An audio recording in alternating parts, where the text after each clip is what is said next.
Alex Hormozi sold 2.7 million copies of this book in just 2 days. What was it that he did in his emails to make more than $100 million in sales in just a weekend? I mean, most of us would be living our dream life if we just got a small percentage of that, right?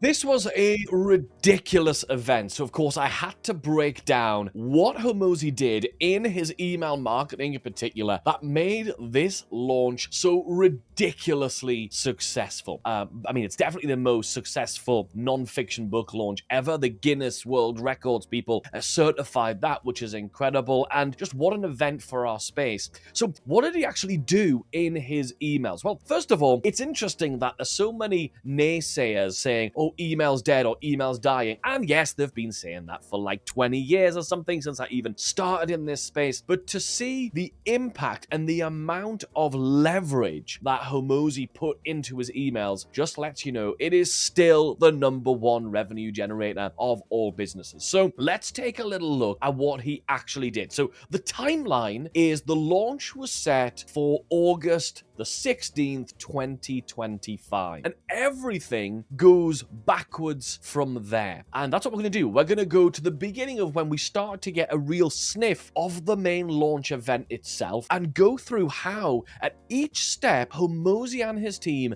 architected and manufactured this incredible event that basically could not fail. And if businesses like you and I just took the idea of the architecture, the framework, or what I like to call the campaign choreography of what he actually did, and did it on a small scale without the millions of dollars in ad spend, and just did it with our launches, we can be modeling the absolute best in the business. Look, like or hate the guy, the results speak, right? The results are unequivocal, undoubtable, right?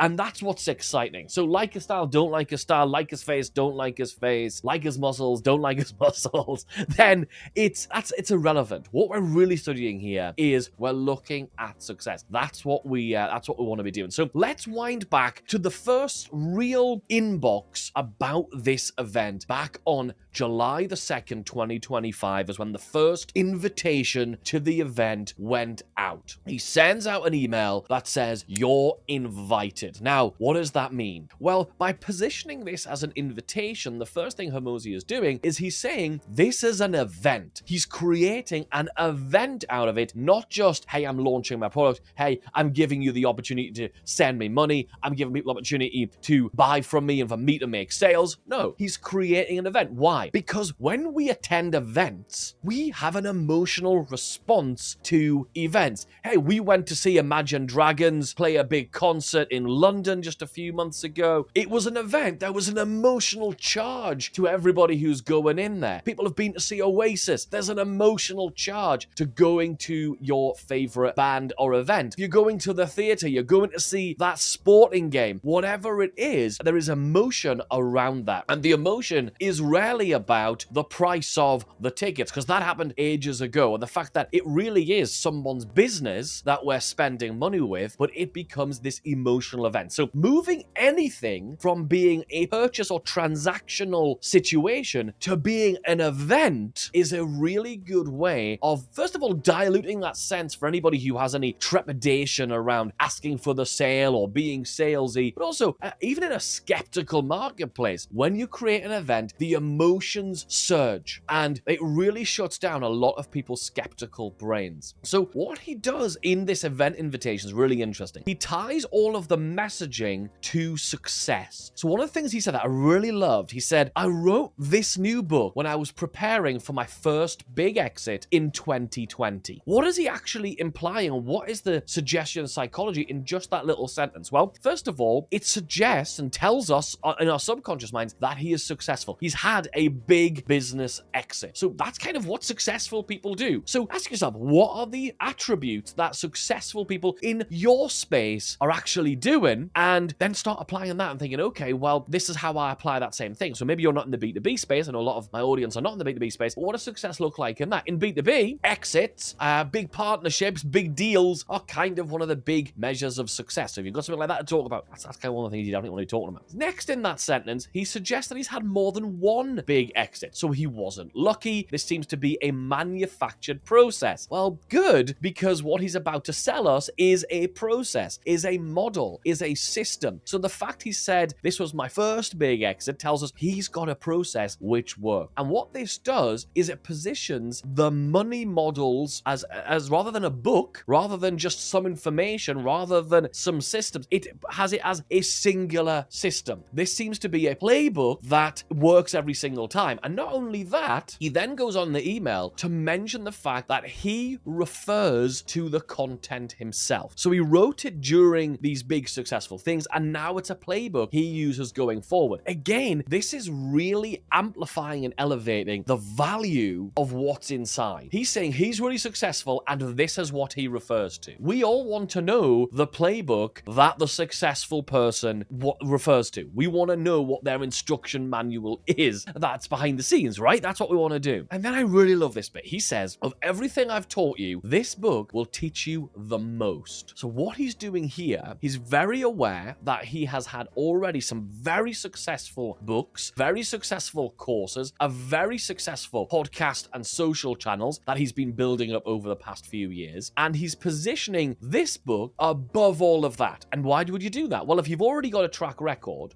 if you've already got an audience who already love what you do and already bought into you, then you can say, hey, I know you like all of this stuff, but this is even better. In that case, if this is better than what you shared with me in the past, I need to have that thing. So saying this thing is better is one thing, but he doesn't just say it's better, because by saying, hey, this is better, this stuff is better, this stuff is better, what the hell does better mean? He uses the phrase, I'm going to be teaching you more than you've taught me in the past. If you've ever implemented anything that the guy has said, or if you've ever liked anything that he has shared, and he's saying now he's going to teach you more in this book, you have to buy the book, right? That's how it works.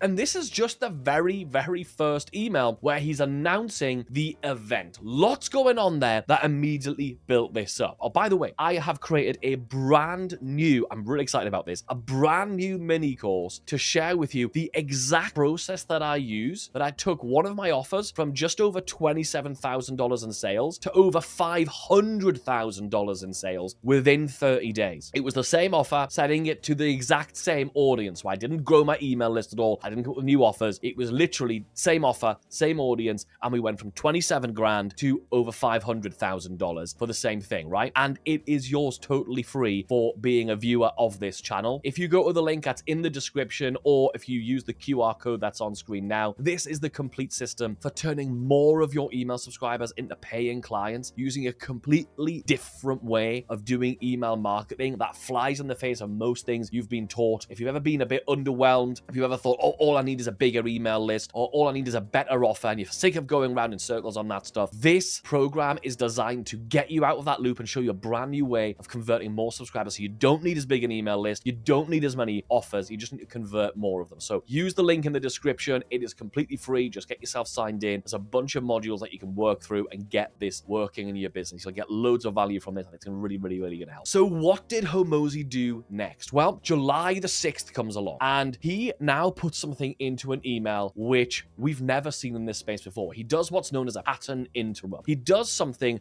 which shakes people up and makes them go, what is happening? And he introduces this phrase where he says, if you join us live on the launch event on the 16th, I'm going to give you something. Everybody who's live, I'm going to give you something that is better than an NFT, but less than a Bitcoin. And it's like, what? He's boxing us in to this bonus that he has really compounded or load of mystery around, not just by making it high hyperbole would be, it's better than this, it's better than this, it's better than that. No, this is way smarter. This is way more ingenious. When lifting something up, you basically say, it's better than this, it's not quite as good as that. And you're like, well, I don't need it to be as good as the really ridiculous thing. In this case, he's using Bitcoin because the marketplace tends to understand what Bitcoin is. And they say it's better than NFTs. Well, okay, we knew some people had some great success with NFTs. He's really adding in this credibility to it by saying it's this good, it's not unbelievably good, right? It's not like unbelievable. And we have to really be careful with that. So he's also, what he's doing by positioning those two things, NFTs and Bitcoins, he's positioning it as high value against high value things. But more importantly, and this is where the real advanced psychology of this email, an angle that he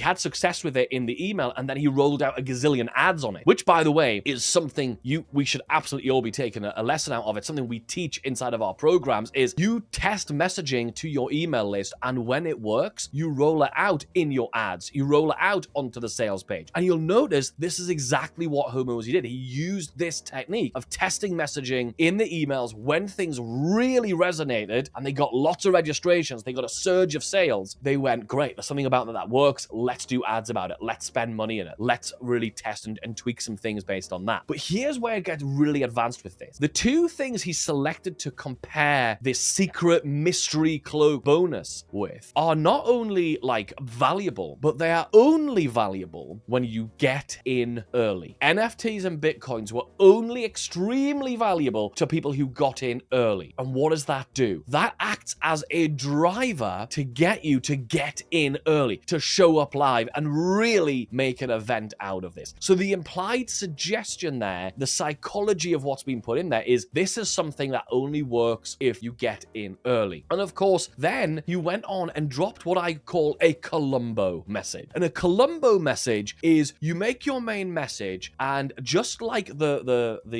detective Columbo, played fantastically by Peter Falk on TV back in the day, he would like do his little bit in front of the group. He'd be about to leave the room, and then he's just about to leave, and he'd turn around and say, just one more thing, and then deliver some absolute killer, stake to the throat kind of moment. And Hormozi did exactly this. He used the Columbo method in the PS of the email. And yes, he created a lot of value in the email, but then he added a huge mic drop moment in the PS, which I call the Columbo. And this is what he did. He leveraged his personal brand position as someone that you want to spend time with, that people respect. And he says, I'm going to randomly select 10 people to come to Las Vegas to our office and spend time with me in person. Now, what does that do? One, for people who already want that, they're like, oh my God, I want that. That's amazing. What a great opportunity. Another reason to show up live. It's what I call a proximity offer. It allows you to get physically closer to the person, a proximity offer. Then, for people who are not so familiar with him, because he's doing lots of list building, he's got a brand new bunch of audience, he's got other people talking about this online, getting him on that list. What does it say to those people? Because remember, we've got to think about those people too. Yes, we've got the already pre-indoctrinated super Hormozi fans who just love everything he does. They've probably got the cap and they're starting to dress and talk like him. And on the other end, we've got people who are brand new who are like, who is this guy that everyone's so excited about? And the way he addresses those people is, think about it. If you say, hey, I'm going to randomly select some 10 people to join me in Las Vegas, if you've never heard of this guy, you've got to think, if that's a prize, this guy must be pretty special if everyone else is gonna be like fawning over him to actually spend that time with him. So it really positions him even to a brand new crowd. Really powerful email. Now, July the 8th, and the email's really about win a day with me free. That's the subject line, win a day with me free. Why is he doing that? Well, just the previous day, 2 days ago, July 6th, they sent this email with the Columbo in the bottom, in the PS, that said, hey, as a bonus, you can spend a day with me for free. That email evidently must have blown things up. They must have got a huge surge of people registering for the event, for all the kind of things, buying books, all the kind of things that were going on. It must have been successful. So what did they do? They did what great marketers do, which is they said, how do we say that message again? How do we use that angle? What most people are obsessed with doing in marketing, this is a big mistake I see all the time with people getting into marketing, even experienced marketers find themselves doing this, is finding new angles, finding new angles. Let's not. One of the things I've learned by doing this YouTube channel, it's really drilled into you from coaches and mentors and marketers that you find what's working and do more of it. So what they did here is they realized, hey, that email we sent on July 6th, people really resonated with it. What was in that? And they went down to that PS and they said, oh, there was this idea of spending time with Alex. Well, let's make that the feature of the next email. So they did. July 8th, they led with this idea, right? They realized that that previous email worked really well, so they highlighted one of the elements of that email and used it as the leading idea. So if one of your emails absolutely works a treat, brings in the result you want, more registrations, more sales, more applications, whatever, go back and go, what were the things that were in that email? Great, we talked about this, I mentioned that angle, the emotion was this was the kind of call to action, I mentioned this bonus, I mentioned this feature, let's do a fresh email with one of those in, and wow, you'll be amazed at how well that works. So July the 8th email was really taking advantage of something that worked just 2 days before. The following day, July the 9th, this was really about amplifying the reach of the launch. Because what we've got to do during a launch is we've got to get the people who are on our list to join. But the other beautiful thing about an event-based launch or an event-based marketing campaign is it can build a frenzy and it should build your audience. There is no doubt that when you do a launch, and when Hormozi did this launch, he was able to grow his audience to another level. Why? Well, it was manufactured. Yes, they had affiliates and they had all this stuff. But in July the 9th's email, he said you could bring a friend. And not only can you bring a friend, but there are prizes for bringing friends to the launch event. What's beautiful about this is not like a weird affiliate thing to do to your friends. Hey, this guy's selling a thing. Do you want to buy the thing through my affiliate link? This is a free event. So inviting a friend to a free event, which is going to help them with their business, their entrepreneurial journey, or just to pep them up, that feels like a favor that you're doing to the friend. So very powerful thing to do. And what they did is they created viral growth of this event that goes way beyond the ad spend. Yes, they spent millions of dollars in ads to bolster and retarget and get people excited to add to the conversion numbers. Yes, they did all of that. But what they're doing here is they're basically saying, hey, you're on the list. How do I turn everybody who's on the list into 5 or 10x more people? Imagine that every person who comes in is worth 3, 4, 5, 6, 10 more people. You don't need as much of an ad spend. You can multiply your list for a fraction of the cost if you're just to do that based on ads or whatever. And the incentive for that was there's a prize if you just get 10 friends to come and register for free. It wasn't just like, hey, there's prizes for the top 50 places, which there were, and that obviously implies that this is a big event. Hey, there's prizes at the top 50. And the top 10 places, a lot of people are going to be like, well, look, there's some big beast marketers, there's some people who are way more connected, a lot of self-doubt, a lot of self-criticism comes into play, and you think there's no way I'm going to be able to compete with all these other people, so what's the point of me inviting some friends? That is all completely eradicated. The objection to inviting friends and the virality effect of this launch was completely obliterated. And it was simply done by saying, if you just invite 10 people, you get this extra bonus, you get this really desirable prize. And then, of course, he talks about, hey, there's going to be a top 50, which implies the launch is big. You're going to be involved in something that's really absolutely massive on the internet. So that's what we're doing. We're now growing the list. Think about your launch. Are you just selling to the people who are in front of you? If you are massively restricting your reach. You're massively restricting the possible outcomes here because, of course, yes, a bunch of those people bought and they made more than $100 million. But not only that, Hormozi's email list now is bigger than ever with more people he can sell some stuff to. And of course, he did that at the very end of the campaign after the campaign ended. But I'll tell you what he did there, which was really interesting once the whole launch was ended. He then leveraged this massive list that he built through this virality in a really interesting way. Because of course, this launch was not about this launch. If you think that this was about selling books, you've missed the point. I'll get onto that in a second. Okay, so let's get back into this timeline. We're now at July the 13th. And what he decides to do at this point is he's been talking about the book. He's been talking about his framework, his system that he calls the money models. And it's at this point, almost a month out, he decides to now define the model. He tells people, what the hell is a money model? What is this system? And then he goes into detail right in the email. You don't have to click off anywhere. You are not interrupting anyone's day. You're not asking them to take an extra action. It's happening right in the email that he details out the elements of what money models are. Simply by doing that, you prove that they work. The money models are, you need to have this and this and this and this. People go, they're great. I want them. Therefore, I now believe in the money model. There's no convincing needed. The best way to sell anybody on any idea is just by showing them what's inside and them going, oh, I get it. There's no clever marketing needed. There's no justification. Then we jump a few days now to the next significant event in this launch, which was on July 20th, where he employed my SIPI method, SIPI, which stands for say it, prove it. One of the things that people have to do before they'll buy anything, before they'll recommend a friend,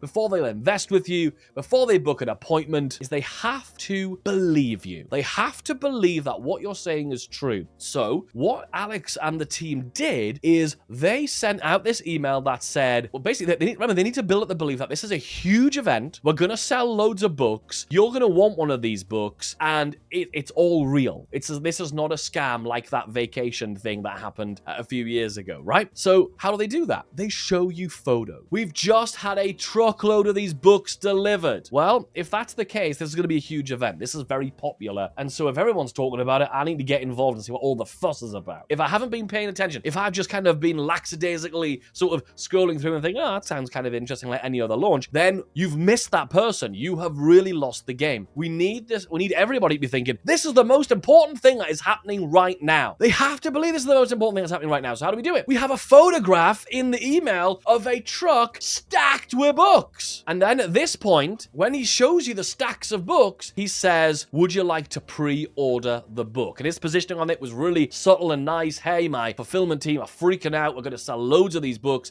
If we just take all the orders in one day, they're going to be here forever. It's going to slow down your fulfillment of receiving the book. It's going to be a nightmare. So if you already know you want this thing, which millions of people did, right? Then you can pre-order the book now. What? Think about how opposite to the normal webinar this is. Normally, before a webinar that most of us have done and learned from like Brunson and Fladlin and all these other folk, what we normally do is get people to register. We don't dare tell them about the offer. We get them on, teach them stuff, get them excited, and then make an offer at the end. But what Hormozi did here, he's starting to make sales before the event happens. Why? Well, if you've ever run a webinar, or if you've ever done a live launch, you'll know the twitchy bum, toe curling horrendousness of getting to that point where you're going to drop the link and drop the offer on that thing and hope that people buy. You hold your breath, you open up your Stripe account, and you are waiting. It's like the world stands still until those first sales come in. They didn't want to do that. They didn't want to put everything on the line and risk their payment processor getting frozen and all the pressure on the live event. They didn't want to have all the pressure on that live event. They wanted some numbers before they even start. Can you imagine the extra level of confidence you can have when you start the webinar, whether it's 7 hours long or not, 2 hours, 1 hour, before you start the webinar, and you've already got sales in the bank that prove we've got the messaging right. We have got people who want this thing. We've already sold some. And also it means with that messaging, you can show up and be like, hey, we already sold this amount already. And it adds to the proof. There's internal confidence. There's really good stuff for systems and fulfillment and logistics, and some really good messaging on the live event itself. So now we're in August. Wow. We've done a lot of groundwork already. We've got people excited and we've started making sales. We've got proof of the angles. We've got the objections. We've got people replying saying, hey, what about this? So we can build that into our presentation, to build that into the webinar. We can build that into the emails that are going to be coming up. So now on August the 3rd, the countdown to the event really begins. And this is where they literally introduced the idea. The countdown is on. This is big. This is very exciting. It's a very emotional email that comes out on August the 3rd. And it's pure emotion. This is exciting. This is going to be the biggest thing ever. We're going to break the internet. It's going to be massive. All right. Then we fast forward a little bit to the next significant thing that happens on August 14th. And this is like a logistics type of email that they call the what you need to know. And it's 48 hours before the event. And inside this email, they go into a reminder of the date and time and and say, hey, make sure that you put this in your calendar so you don't miss this. This is going to be huge. They talk about how popular and how successful the pre-orders have been. Hey, here's your link to pre-order yours so you can get yours first. And of course, a reminder to invite a friend. Hey, you can still invite friends. You can still get that bonus. And it finishes off with a final reminder to show up live because of this secret project. Notice that reminder email on August 14th, 2 days, 48 hours before the live event, is doing something really interesting. It is hitting on every single one of the most successful points that were made across the past month. It was like July was spent sending emails to test different messages, different angles, and see what resonated, what got a big response, what got high opens, what got high clicks, what got high registrations, what got high pre-orders. And then on August the 14th, they took the emails, the angles of the emails that had worked the most successfully and bullet pointed them down into sections in the August the 14th email to hit every strong emotional, every strong, most successful point. So they realized that pre-orders being popular was a strong angle. Invite a friend was a strong angle that resonated. The secret project as something that is better than an NFT, not quite as strong as Bitcoin, really worked. So they brought all those things back into this email. Then it is launch day, August 16th. And this is when it got really interesting for me as the email marketing nerd that I am. Of course, I was watching this really, really closely. And what I noticed was in a world where people are telling you emails are dead, you need to send SMSs, you need to be doing DMs and stuff like that. You look at the most successful launch in the world where this guy wanted to break world records. He wanted the most attention. He wanted the most sales, the highest level of engagement and profit. What did he do? On August 16th, where most people will send 2 or 3 emails that day saying, hey, the event's today. Hey, we're about to start. We're starting now. We usually send like 3 emails on the day of a webinar. How many emails did these guys send? 7. They sent 7 emails in 24 hours. 7 emails in the same day. What were they? Let me just rattle you through them. The first one was, we're live in 3 hours. That's the it's happening today email. Then there's the one which is like, we're almost live. That's like 15 minutes to go. Then email number 3 that day is, we're live now. And then it got really interesting because partway through the live event, we got what I call the Leila email. This was an email that was titled from Leila, Alex's wife, saying, Alex is live right now. He's killing it. People are loving it. Get yourself in. Why are they doing that? Because they want people to join partway through. One of the big resistances that people don't pay attention to during a webinar is that people who feel like they've already missed the start of it, they won't tune in from a certain point. They'll go, oh, I've kind of missed some of it right now. What they did is they gave people permission and encouragement to join even partway through because they are seeding, they are pitching, they are teaching, they are selling all the way through this event. So they give people permission that, hey, you haven't missed the good stuff yet. Hey, this is going well. And then they did it again because it worked so well. So there was a 5th email number 5 that day, was the sort of real time in the trenches during the webinar saying, hey, this is what I'm doing now. He's about to teach a particular model. He's about to introduce a particular bonus. Hey, right now I'm revealing the XYZ thing. Come and watch it. Another permission to join partway through the event because otherwise people, again, are going to go, oh, I've missed like 2/3 of it. They're like, hey, that doesn't matter. Get yourself on there because they know when people are there, they're buying, they're involved. And of course, they want to maintain audience size. They want to maintain a critical mass to keep that buyer frenzy going. So yes, they're going to have a percentage of people leaving throughout the event. They're going to constantly top that up. So rather than the graph of attendance being a steady decline, they're using emails which are popping up direct on people's phones on the weekend, on their laptops when they're checking their Facebook. They're using email to pop up right there and then to top up the number of people who are leaving so that there is not a steady decline in attendance of the event. Then he talks about, in email number 6, they sent an email about the launch bonus. Even if you're not live on the event, watching the event, you now know there is a bonus announcement and the details of it. This is a huge mistake I see people making during their launches, whether it's a webinar, whether it's a full day challenge, whether it's a launch that's happening on just a sales page with a VSL, a sales video, anything like that, is they leave the details of the launch all on the event, all after the click. Don't do that. Some people just want to read the information right there on their phone let them do it. What they did here is exactly that technique. They put the launch bonuses, the announcement and the details of them right in that email. So even if you are not on the live, you know what the bonuses are and you can buy from the email. Notice, yes, they're using the event as the main macro thing they want everybody to, but they know, they're very aware that some people just don't want to show up to the event. I was one of the people who didn't show up to the event, but I still bought. Why? Because I saw the emails and the emails were directly selling to me. There's this dual thread. There's two strands running at all times. Yes, they're on the live event. Yes, Alex is there teaching and talking to people and sharing stuff,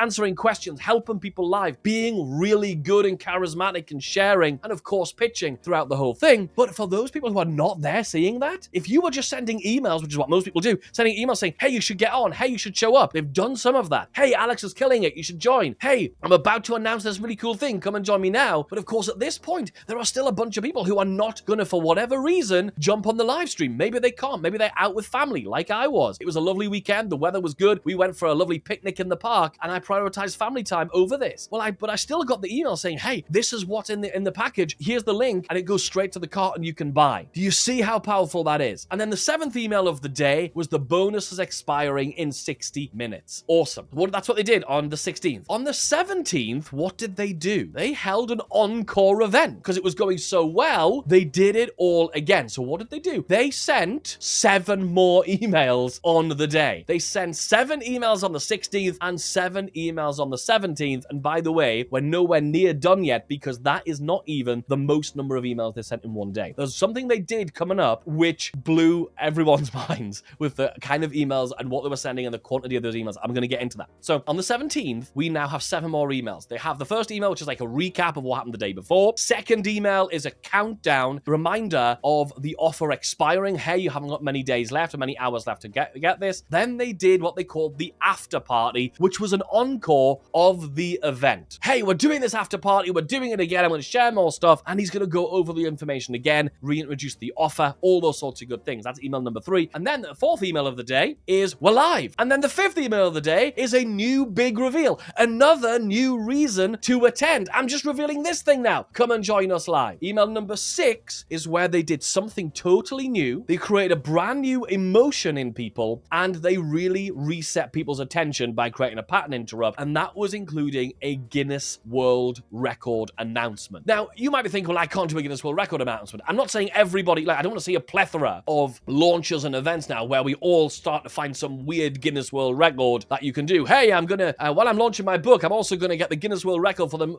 most number of matchsticks I can balance on my upper lip. We don't need to do that stuff, right? But what they did, the Guinness World Record was a pattern interrupt. It was a reset of attention. It wasn't just more emails going, hey, you should show up. Hey, you should buy now. It was something really different, and it charged people emotionally by thinking, oh, if I show up, I'm part of this world record attempt. I'm part of something big and interesting and novel. Novelty is really important. If you're a member of one of my programs, you know, one of the things we talk about all the time is creating brand new ways of presenting your offer so more people buy it. That uses a principle called novelty. Our brains like new, they like fresh, they like novelty, okay? And then final email of the day was number 7, the cart closing countdown. So that's 7 emails on that next day. The following day, they did a cart closing on the 8th, on the August 18th. They did cart closing and a live Q&A. So another live, more Q&A, spending more time with people, answering people's questions and helping people out. And then the 19th happened. When you thought things couldn't get any crazier, on August 19th, they sent 9 emails in a day. Oh, email marketing's dying. Email marketing doesn't work anymore. Well, if that was the case, why would we be sending 14 emails over 2 days, 9 emails on the 19th? And what did they emails do? They talked about the offer closing, they talked about the countdown, and of course, then they delivered the bonuses as promised, all on the same day. And then there was still one more blow to pay. And that move was genius. Because as I said earlier, if any of us for a second thought that this event was about selling books, we've missed the point. One of the concepts and principles that I talk about is having a Rome offer. A one place that you want everybody to end up. Your flagship, your main offer that you want everyone to end up with. And let's remember what Hormozi's Rome offer is. Right now, everything he is doing is about getting people into his online tool, his app, School, the platform that many of us are using to to build communities, deliver our programs, and that kind of thing. So what did he do? He took the fact that he's just gone out of this amazing super launch. Everyone thinks and can see he's a genius. He's achieved things no one's ever achieved before. We trust him because we go, look at this guy. He's be able to create this thing. He's be able to create this event and these amazing results. He's obviously brilliant at this stuff. And we've been hearing all these packages that you can pay him 10 grand and 5 grand and 35 grand, all these big price numbers, these anchors of pricing, price anchoring at these higher numbers. And then he shows up and says, hey, I've got this massive audience, which I've just built because of the frenzy of inviting friends and the millions I've spent on ads and this event that's pulled in lots of people everyone's talking about. By the way, so many people are talking about this event. Here's a really weird thing. Yesterday, when my delivery guy showed up with my copy of the book, all wrapped up in just the brown packaging, he said to me, look, do you mind if I ask? And I live in a really small village, right? And he said, do you mind me asking what this is? I said, it's a book. He said, okay. He said, just because on my little delivery round, which is not that many houses, I've delivered 7 of these already. You're the 8th person. And I was like, holy shit. Like, I live in a really small place. And if that's happening in my area, can you think about the impact it's having around the world? So what did he do? He's now got a massive audience. The audience is hugely engaged. He's given a lot of value in his time live. He's done a lot of FaceTime with people. He's been helping people. He's been building rapport. He's been there. They've just done this really awesome launch. And he thinks, well, why don't I take advantage of that? Why don't we now move into saying, hey, huge, engaged, hyperactive audience, which is bigger than ever. Here's a crazy offer for my Rome offer school. He releases a crazy deal. And basically, while people were still in this frenzy, they've just received all these bonuses, instant downloads, the instant gratification stuff while they're waiting for their book to arrive. You're receiving all this great stuff. People are talking about it. Everyone's excited about it. And then he shows up and says, hey, what about I give you this crazy deal on my school community platform? What is this? Well, it's him squeezing more sales out while people are still in a buyer frenzy, but not with any old thing, with a recurring offer that people get billed for every single month, which grows. He adds in bonuses that will help people to be more successful so that the growth is more prolonged and he's more successful, which is awesome. And he squeezes out those sales while people are still in that frenzy. It's absolutely amazing how he moved people to his Rome offer and no doubt got thousands of brand new people using his school platform. So there's a breakdown of Hormozi's launch from an email psychology perspective of what was going on, what really made this launch work and convert, and it's really incredible. I'm curious, which bit of this are you thinking, that is fascinating? Which bit blew you away the most of this entire thing? And if you want to, I'd be really curious also to hear in the comments about which of these things you think, oh, I can go and apply that. Like, I'm excited to go and apply that. I can't wait to read your comments. I do reply to every single one of them. Thank you so much. If you haven't already, make sure you click like and subscribe. If you want to save this video, because there's a lot of information in this, if you want to save it so you can refer back to it later and grab some of the principles, please do. If you need to click the download button, if you've got the premium YouTube thing, so you can watch it when you're offline and refer to it later, that'll be awesome too. But do hit like and subscribe, and I will see you all next week.